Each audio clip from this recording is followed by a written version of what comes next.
An der ukrainische Hauptstadt wären an der Nëchtnees vill Explosionen ze heieren, wellt der Ukraine Patriot-Rakete fehlt, kont keng vun den 20 russische Raketen aufgewehrt gin. 17 Leiit kommen Liewen. Russland misst fir déi Zersteierung bezuelen heget vun der EU-Féierung.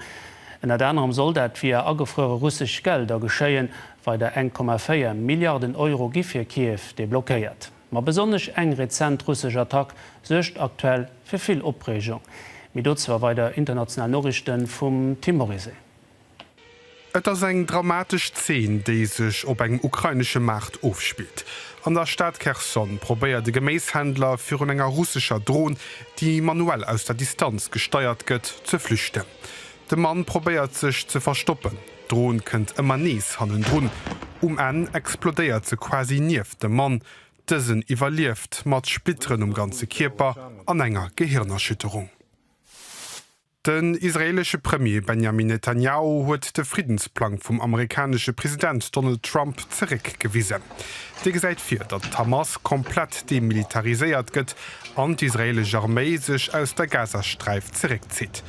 Den Netanyahu betont an eng Videomessage awer Israel geef sech net zurückzeien, eier Hamas hier Waffen net komplett aufgin hat. Israel huet iwwer die lächt Meint hier Kontroll iwwer palästinenser Gebieter op 60% erweitert. Bei Gesprächer iwwer d'Stroos vun Hormuz vun den Iran an den Oman progré gemach, et géif sech en Koch ofzeechnen de Passage am Meer nees fir d'Schëffahrt opzemachen. Teheran mëchte se Schritt awer vum Verhalle vun den USA ofhängeg, sollt Washington den Iran weiter ënner Druck setzen, gewin de ganze Prozess an d'Länge zeien. De gros Bëchbrenn a Frankreich, Spanien a Griechenland sinn gréesstendeels ënner Kontroll. Den ekonomsche Schuld allerdings gëtt op rund 3,1 Milliarden Euro geschat. Eläng a Frankreich sinn 119.000 Hektar Land verbrannt.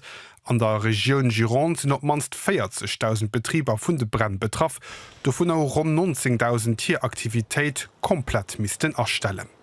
Or a Spanien a Griechenland bleiwen d'Ekippen an Alarmbereetschaft fir neii Brenn ze verhinderen. Flughafen vu Leipzig ass an der Nøcht eng mat Sprengstoff ekipéiert Drohn nieft enger ukrainischer Transportmaschine entdeckt an entschärft gin. De Flugverkeier gouf während dem Ersatz ënnerbrach.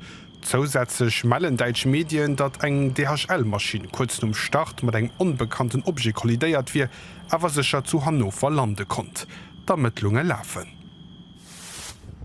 Am Zentrum vu London bei Covent Garden si 4 Männer mat engem schafe Gegestand placéiert ginn. Eng 47 Joer alt Fra gouf festgeholl.